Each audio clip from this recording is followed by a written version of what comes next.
Next, we're going to add checkboxes. So go ahead and select your cells. So I'm going to go ahead and select these cells here. I'll press Command, select these three, Command, these three, continue to press Command. Now I'm going to insert and I'm going to do tick box.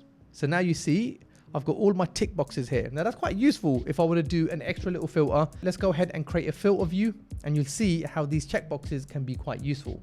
So I'll select all of the data that I want to filter. So I'm going to go ahead and highlight all of this. I'm going to go to data and I'm going to go to filter views. I'm going to create a new filter. Let's go ahead and give this filter a title. You can change the range here if you'd like to. So I'm going to go ahead and select my name first. So let's just clear all of these and just select myself. And then I can go ahead to my status and say the ones that I've not started. So I'll go ahead and clear this and just select not started.